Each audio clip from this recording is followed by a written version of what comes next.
Pembahasan yang pertama yaitu metode berpikir. Pengertian metode berpikir. Secara etimologis, metode berasal dari bahasa Yunani, yaitu meta yang artinya sesudah atau dibalik sesuatu, dan hodos yang artinya jalan yang harus ditempuh. Jadi, metode berpikir adalah langkah-langkah, cara, dan teknis yang diambil menurut urutan tertentu untuk mencapai pengetahuan tertentu. Bisa disimpulkan, metode berpikir ilmiah adalah prosedur, cara, dan teknis untuk mencapai pengetahuan serta untuk membuktikan benar atau salahnya suatu hipotesis yang telah ditentukan. Tujuan dari penggunaan metode ini yaitu agar ilmu berkembang dan tetap eksis serta mampu menjawab berbagai tantangan yang dihadapi. Dengan dilakukannya metode berpikir ilmiah, secara langsung telah menyebabkan terjadinya kemajuan ilmu pengetahuan. Nilai guna metode berpikir ilmiah. Metode berpikir ilmiah mempunyai peranan yang sangat penting dalam membantu manusia memperoleh pengetahuan. Dengan adanya metode ini, manusia bisa terus mengembangkan pengetahuannya. Ada 4 cara yang bisa dilakukan manusia untuk memperoleh pengetahuan. Yang pertama, berpegang pada sesuatu yang telah ada. Yang kedua, merujuk pada pendapat ahli. Yang ketiga, berpegang pada intuisi. Dan yang keempat, menggunakan metode ilmiah. Dari keempat cara itulah, manusia memperoleh pengetahuan sebagai pelekat dasar kemajuan manusia. 4 cara itu sering disebut sebagai cara ilmuwan untuk memperoleh ilmu.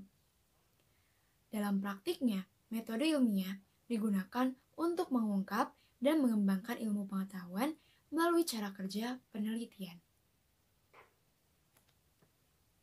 Prosedur berpikir ilmiah. Prosedur berpikir ilmiah selalu menggunakan kaidah keilmuan barat yang melandaskan pikirannya pada penalaran rasional dan empiris.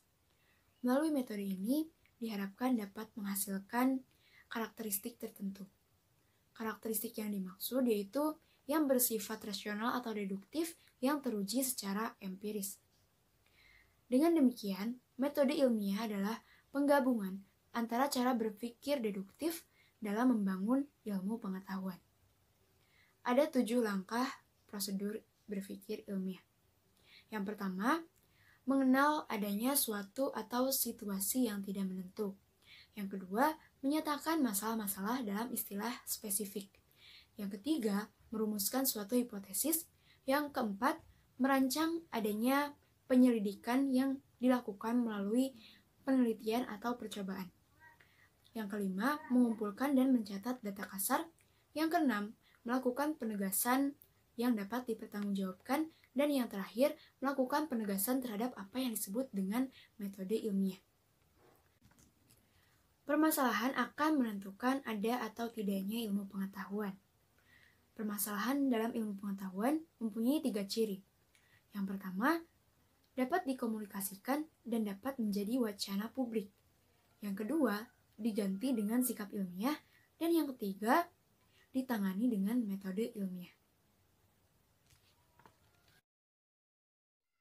Sikap dan aktivitas ilmiah. Sikap ilmiah merupakan bagian penting dari prosedur berpikir ilmiah. Sikap ilmiah mempunyai 6 karakteristik. Yang pertama, rasa ingin tahu. Rasa ingin tahu merupakan pemicu timbulnya adanya pertanyaan-pertanyaan sehingga dilakukan penelitian atau penyelidikan dalam rangka mencapai pemahaman. Yang kedua yaitu spekulatif. Spekulatif adalah suatu sikap untuk mengajukan hipotesis-hipotesis untuk mencari solusi terhadap permasalahan. Yang ketiga yaitu objektivitif. Objektivitif adalah suatu sikap selalu sedia untuk mengakui subjektivitas terhadap apa yang dianggap benar. Yang selanjutnya, yang keempat yaitu keterbukaan. Keterbukaan adalah kesediaan untuk mempertimbangkan semua masukan yang relevan. Yang kelima yaitu kesediaan menunda penilaian. Artinya, tidak memaksa diri memperoleh jawaban jika penyelidikan belum memperoleh bukti yang diperlukan. Dan yang terakhir yaitu tentatif. Tentatif adalah tidak bersikap dogmatis terhadap hipotesis atau simpulan. Yang kedua, aktivitas ilmiah. Aktivitas ilmiah adalah suatu pekerjaan yang terus-menerus melakukan research ilmiah. Menurut Walter Arborg dan Meredith Deagle, ada 7 langkah yang dilakukan peneliti dalam melakukan penelitian.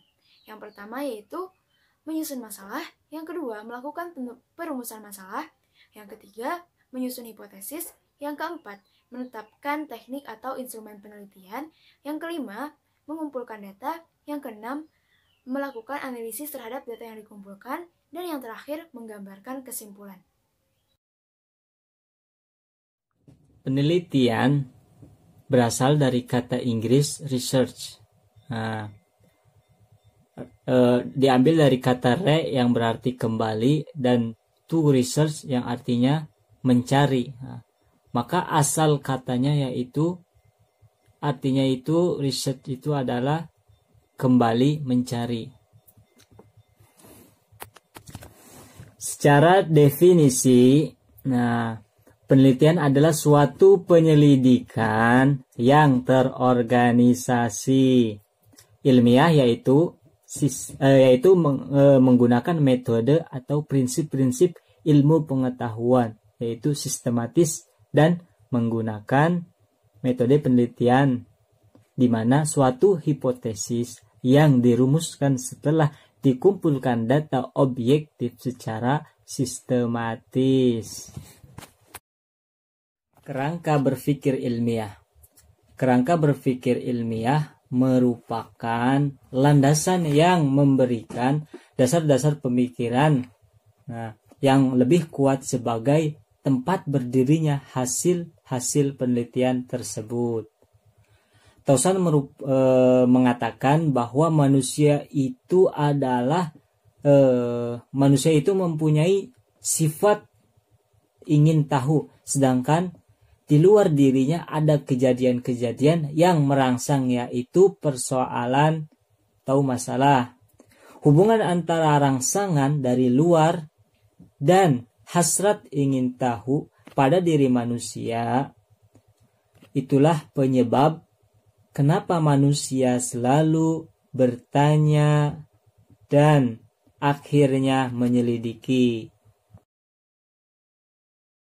Struktur penelitian ilmiah. Adapun struktur-strukturnya yakni langkah pertama yaitu pengajuan masalah. Nah, di dalam pengajuan masalah tersebut ada juga kerangka-kerangkanya, yaitu yang pertama langkah-langkahnya mencari latar belakang masalah dulu. Nah, setelah kita dapat mengetahui apa latar belakang masalah tersebut, lanjut ke identifikasi masalah. Nah, setelah kita mengidentifikasi apa permasalahan tersebut, maka kita lanjut lagi ke langkah selanjutnya yaitu pembatasan masalah. Nah, masalah sudah dibatasi, sudah ditemukan nih. Langkah selanjutnya yakni ke perumusan masalah. Apa saja yang ingin diidentifikasi, yang ingin kita rumuskan. Ini masalahnya. Nah, setelah kita menemukan, setelah kita merumuskan permasalahan tersebut, lalu kita lanjut lagi ke apa tujuan penelitian ini. Nah, untuk apa diadakannya penelitian ini? Nah, setelah kita merumuskan masalah, lanjut ke tujuan penelitian. Gunanya untuk apa? Yaitu dengan pernyataan mengenai ruang lingkup dan kegiatan yang akan dilakukan berdasarkan masalah yang telah dirumuskan. Kemudian setelah tujuan penelitian sudah dibuat, lanjut ke langkah selanjutnya. Apa kegunaan penelitian ini? Untuk apa jadinya nanti? Nah, setelah itu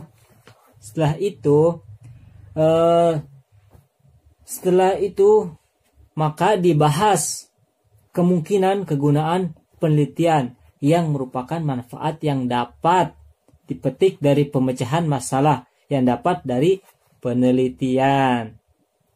Oke, selanjutnya yaitu setelah kita merumuskan suatu masalah dengan baik, maka langkah yang kedua dalam metode ilmiah yaitu adalah mengajukan hipotesis. Apa itu hipotesis? Hipotesis merupakan dugaan atau jawaban sementara terhadap permasalahan yang diajukan. Nah, agar sebuah kerangka teoritis dapat meyakinkan, maka argumentasi yang disusun tersebut harus dapat memenuhi beberapa syarat. Pertama, teori yang dipergunakan dalam membangun kerangka berpikir harus merupakan pilihan dari sejumlah teori yang dikuasai secara lengkap dengan mencakup perkembangan terbaru. Selanjutnya, setelah tadi langkah kedua yaitu merumuskan hipotesis. Nah, setelah hipotesis, lanjut ke metodologi penelitian. Apa itu metodologi penelitian? Metodologi penelitian yaitu pengetahuan tentang berbagai metode-metode yang dipergunakan dalam penelitian. Adapun penyusunan metodologi penelitian mencakup kegiatan-kegiatan sebagai berikut. A.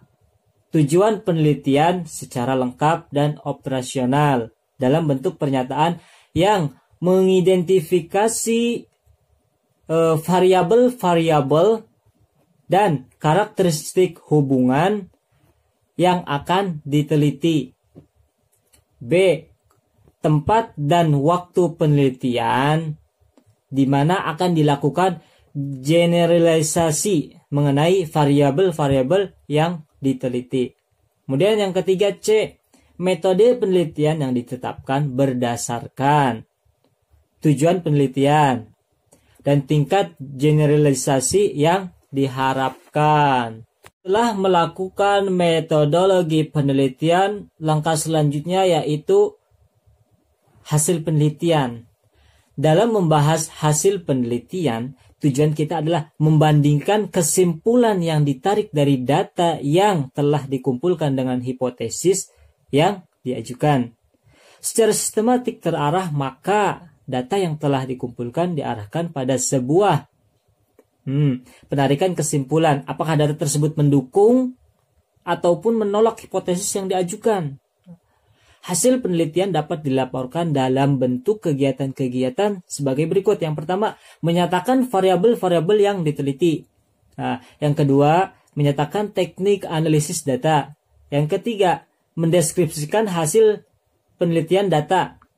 Nah, hasil analisis data yang keempat, memberikan penafsiran terhadap kesimpulan analisis data. Dan yang terakhir, menyimpulkan pengajuan hipotesis apakah ditolak atau diterima. Kurang lebihnya mohon maaf. Wabillahi taufiq wal hidayah. Sekian dari kami. Assalamualaikum warahmatullahi wabarakatuh.